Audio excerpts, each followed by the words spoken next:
Olá, está no ar MP Cidadão.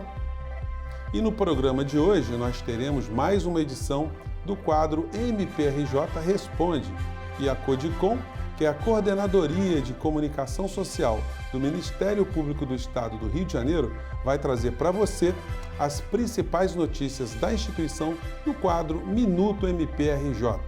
E aqui no estúdio nós vamos falar sobre a importância dos conselhos tutelares. Está no ar para todo o Brasil, MP Cidadão, o Ministério Público mais perto de você.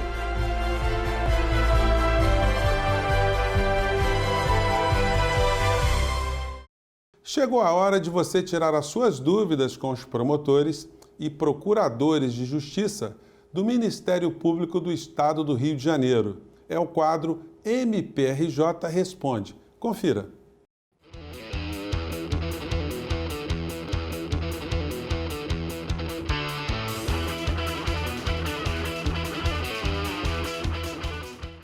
Eu gostaria de saber como o Ministério Público do Estado do Rio de Janeiro protege o direito dos idosos institucionalizados. Oi, José Gonçalves. Eu estou aqui hoje para falar sobre o trabalho do Ministério Público na defesa dos direitos da pessoa idosa institucionalizada. É importante que vocês saibam que nós atuamos na fiscalização das instituições de longa permanência para idosos, junto com a vigilância sanitária e com os conselhos de direito. Nós temos, inclusive, isso disponibilizado na internet, no nosso site do Ministério Público, o nosso roteiro de atuação da fiscalização que os membros do Ministério Público realizam. Ali você tem conhecimento de todo o trabalho que é realizado e tudo que se é exigido pelos promotores quando fiscalizam uma instituição. É muito importante para que a gente... É muito importante a nossa atuação nesse particular, porque nós temos um grande interesse que as instituições forneçam serviços de qualidade, porque só assim nós poderemos garantir os direitos dos idosos. É importante também que se diga que nós atuamos também na tutela individual da pessoa idosa institucionalizada e também daquelas pessoas idosas que sofrem violências e que estão em situação de vulnerabilidade e risco social. Nós temos, inclusive, aqui na capital, ou seja, no município do Rio de Janeiro, 5 promotorias de justiça especializadas na tutela individual da pessoa idosa que vive situação de vulnerabilidade. E aí, nesses casos, é bom lembrar também que está lá no Estatuto do Idoso, que todas as situações em que houver abandono material e abandono moral de idosos institucionalizados, esses devem ser também comunicados. E essa comunicação, é bom lembrar, deve ser feita sempre através do canal da ouvidoria. Telefone 127.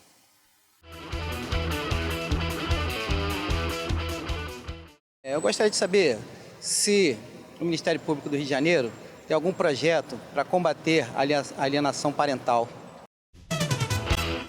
Olá, Reinaldo Reis. Sim, o Ministério Público tem o projeto Pais em Paz, que visa combater a alienação parental e que é objeto de ações de guarda, regulamentação de visitas ou mesmo ação declaratória de paternidade e que visa, através desse projeto, seja a conciliação das partes para aumentar a convivência ou chegar até mesmo a um acordo de guarda compartilhada desse filho com ambos os pais, como também a preparar a criança que é vítima de alienação parental às penalidades da lei, porque nós sabemos que entre as penalidades da lei a mais grave é a perda da guarda do genitor alienador. Então, aquela criança que tinha um convívio intenso com um dos genitores, de repente perde esse convívio e passa a conviver durante algum período mais longo com o genitor alienado. Isso, muitas vezes, para a criança que é vítima de alienação parental, é chocante. Então, o nosso projeto é tanto para preparar a criança como para buscar a conciliação dos genitores, conscientizando-os do mal que fazem a si próprios e aos filhos quando praticam a alienação parental.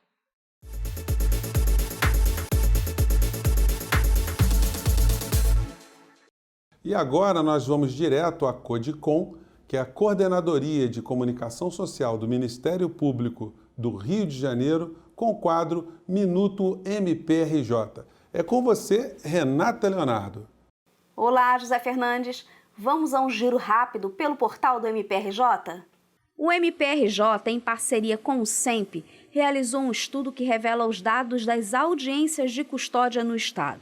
A audiência de custódia é realizada com a apresentação do preso em um curto espaço de tempo perante um juiz, um promotor de justiça e o defensor do investigado, para análise da prisão em seus aspectos de legalidade, necessidade e adequação. O estudo do MPRJ está disponível na página da instituição. Vale a pena conferir. Mais uma, Zé. O MPRJ, por meio do GAECO, denunciou Flávio dos Santos Rodrigues e Lucas César dos Santos de Souza, filhos da deputada federal Flor de Lis, pelo assassinato do marido da parlamentar, Anderson do Carmo de Souza. O MPRJ requer que Flávio e Lucas sejam condenados por homicídio qualificado, com pena prevista de 12 a 30 anos de reclusão. E agora, para finalizar, o MPRJ, por meio do Inova e do IEP, realizou o evento Tecnologia, Inovação e Sustentabilidade, o que o Brasil tem a aprender com a China. O encontro destacou a importância da inovação para a transformação da sociedade brasileira e, em especial, para as instituições que compõem o sistema de justiça. E você aí de casa, acesse www.mprj.mp.br. José Fernandes. Obrigado, Renata. E agora a gente vai fazer um pequeno intervalo e você não saia daí porque a gente volta em um minutinho.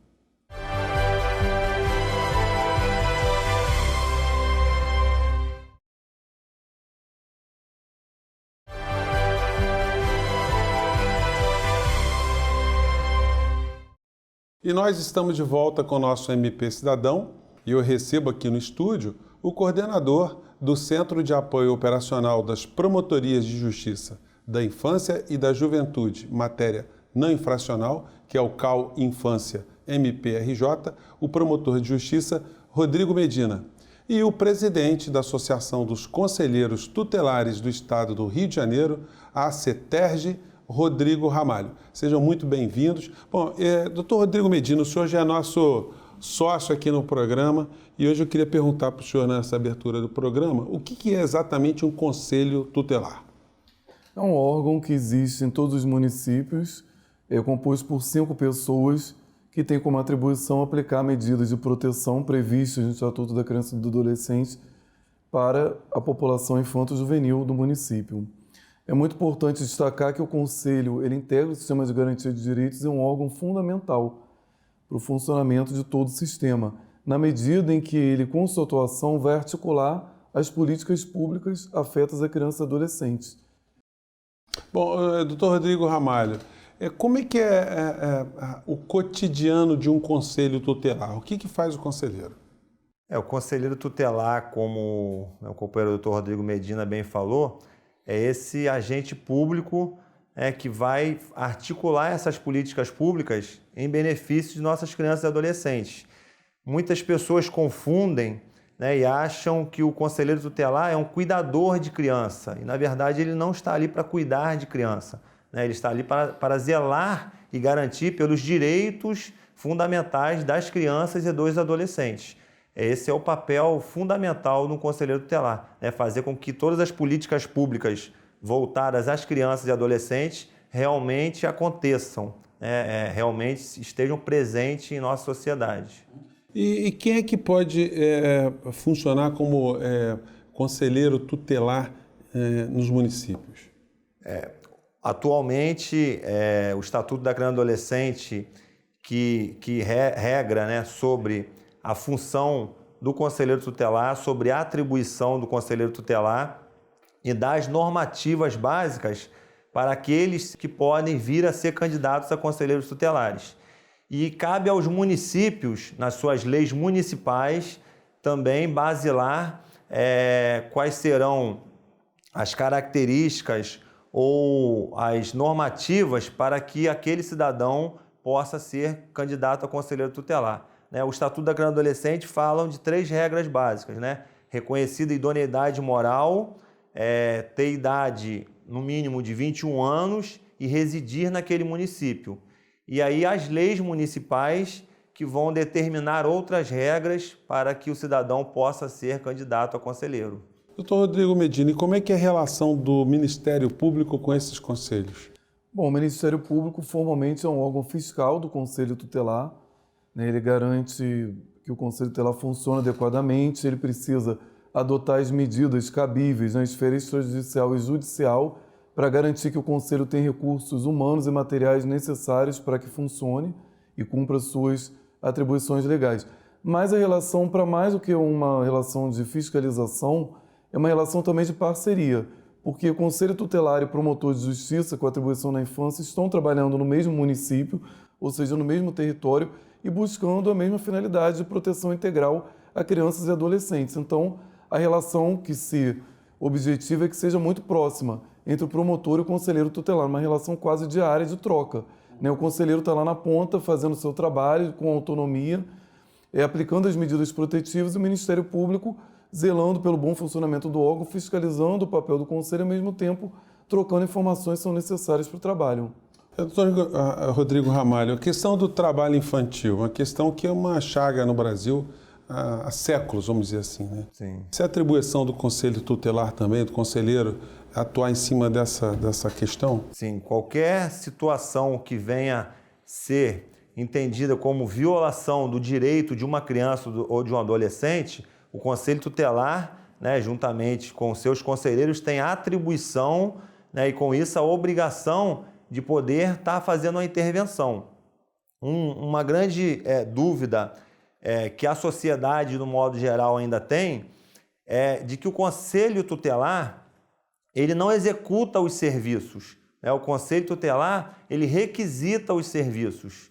E então, em toda situação na qual o Conselho Tutelar detecta alguma violação de direito, ele faz a requisição de um serviço para que aquele direito que esteja sendo violado, ele possa ser restaurado naquele momento. Ou seja, não precisa de alguém que esteja vendo uma violação contra o direito de uma criança, necessariamente tem que ir à delegacia de polícia, ao Ministério Público, sei lá, alguma instituição. Pode ir direto no Conselho Tutelar? Pode ir direto no Conselho e deve ir direto ao Conselho Tutelar. O Conselho Tutelar justamente foi criado para fazer essa aproximação, né, com a sociedade, com a comunidade local, porque a gente entende que os conselheiros são parte dessa comunidade, parte dessas localidades. Então, eles estão muito mais próximos, vamos dizer assim, das violações de direito do que, de repente, a delegacia de polícia ou o próprio judiciário em algumas situações.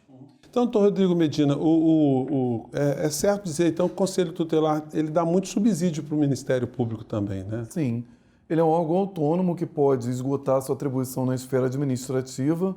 Ele representa o Ministério Público em alguns casos, mas, sem dúvida alguma, por isso que eu falei dessa relação de parceria, uma troca de informações. O promotor está ali à disposição do Conselho Tutelar, até porque precisa das informações para adotar as medidas, extrajudiciais ou judiciais, e o Conselho Tutelar também conta muito, eu acho que com essa relação que se estabelece com a promotoria, e tem que ser assim para que funcione bem o trabalho.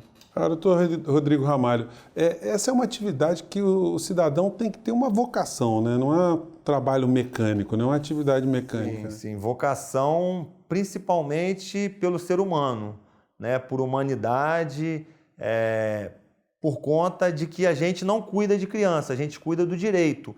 Então tem que ter sensibilidade, né? Tem que buscar conhecimento, buscar o entendimento da real função do conselheiro tutelar e, principalmente, fazer aquilo além de amor à causa, mas aquilo com respeito, né, ao seu trabalho, respeito à sociedade que te colocou naquele cargo ali, né, para que realmente nossas crianças e adolescentes possam ter seus direitos garantidos. Bom, gente, o programa está muito interessante, é um programa mais do que jurídico, é um programa de utilidade pública. A gente vai voltar daqui a pouco com o nosso programa, não sai daí que tem mais assunto pela frente. Até já.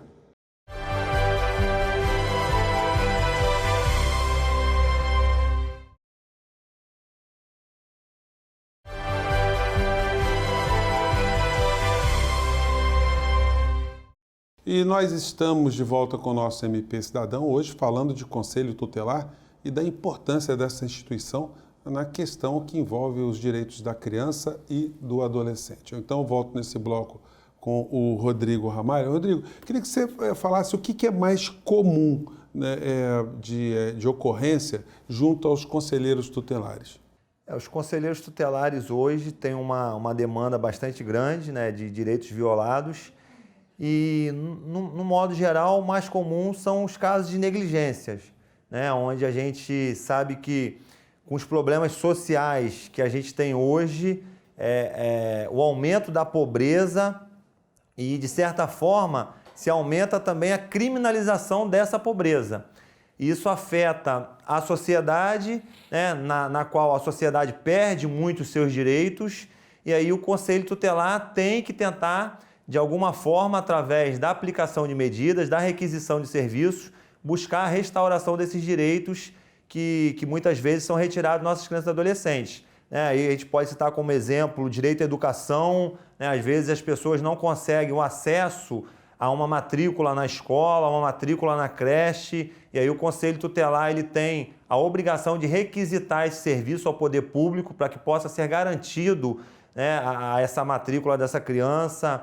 Em muitos casos, alguns tipos de exames médicos ou de especialidades médicas, a gente tem uma deficiência muito grande nos municípios em relação a especialidades como neurologia, psiquiatria infantil, né, que são serviços com bastante peculiaridade no atendimento e que os municípios não têm um suporte necessário para o atendimento das nossas crianças e adolescentes.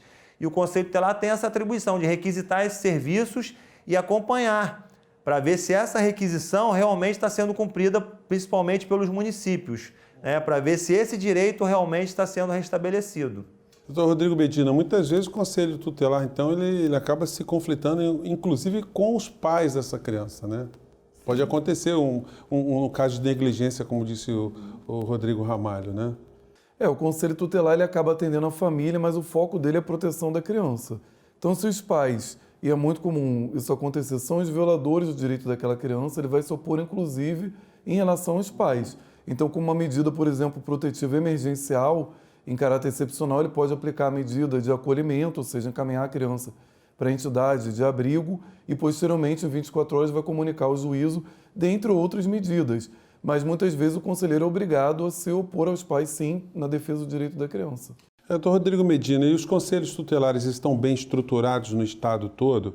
Ou tem áreas que ainda há uma necessidade de se estimular a criação de conselhos? Bom, a realidade do conselho tutelar no país é mais ou menos semelhante. Claro que você vai encontrar um ou outro conselho tutelar modelo ou com uma situação melhor, mas na maioria dos municípios do Brasil nós podemos dizer que a estrutura ela é deficitária, né? O poder público municipal, historicamente, na maioria dos municípios, não dá a importância devida que o órgão conselho tutelar tem. E, nesse sentido, não dota o conselho tutelar dos recursos humanos e materiais para o bom funcionamento. Eu digo, instalações dignas para o conselheiro trabalhar e para a própria população ser atendida, pessoal na área administrativa que possa oferecer o suporte que o conselheiro precisa para exercer suas atribuições, isso não é uma realidade. O CONANDA, que é o Conselho Nacional do Direito da Criança e do Adolescente, que é um órgão que delibera políticas públicas para crianças e adolescentes, ele estabelece um critério de a cada 100 mil habitantes um conselho tutelar. Sim. Se a gente pegar como base o município do Rio de Janeiro, que nós temos quase 7 milhões de habitantes, nós temos apenas 19 conselhos tutelares. E a responsabilidade é da prefeitura? É da prefeitura, de dotar o conselho de recursos humanos e materiais e fazer com que o conselho possa funcionar adequadamente. Então, quer dizer, compete todos... Pode falar todos. A cidade do Rio de Janeiro é a cidade que tem o maior déficit de conselhos tutelares no país, segundo essa resolução do CONANDA. Por que, na tua avaliação? Na minha avaliação, porque talvez o poder público municipal ainda não tenha entendido a importância do Conselho Tutelar, não tenha entendido a importância desse órgão para o sistema de garantia de direitos, né? E além de ter o maior déficit, os 19 conselhos tutelares que atualmente estão presentes no município do Rio de Janeiro, na cidade, como muito bem o doutor Rodrigo Medina falou, estão deficitários, né? Falta materiais administrativos, faltam condições realmente de trabalho. Para falar em plantão, então, é mais complicado ainda, né? Por uma ocorrência, por exemplo, que se dê à noite, por exemplo? Porque é difícil, porque sem estrutura, né? Sem estrutura nenhuma, bastante complicado, até porque quando a gente fala dos grandes centros urbanos, a gente tem a situação da violência, né, que também é um agravante para os atendimentos do Conselho Tutelar, né, porque o Conselheiro Tutelar acaba que ele se coloca também em risco, e aí muitas vezes na função de estar garantindo o direito de crianças e adolescentes, ele está se colocando em risco, né? E sem estrutura isso fica mais agravante ainda todas essas situações. Ô, Ramalho, o perfil desse conselheiro, ele tem que conhecer direito, ele tem que ter curso superior, alguém que esteja interessado em virar conselheiro tutelar, o que deve fazer essa pessoa? Hoje, atualmente, nesse ano de 2019, a gente está no ano de processo de escolha. No dia 6 de outubro, em todos os municípios do Brasil, né, em data unificada, teremos o processo de escolha.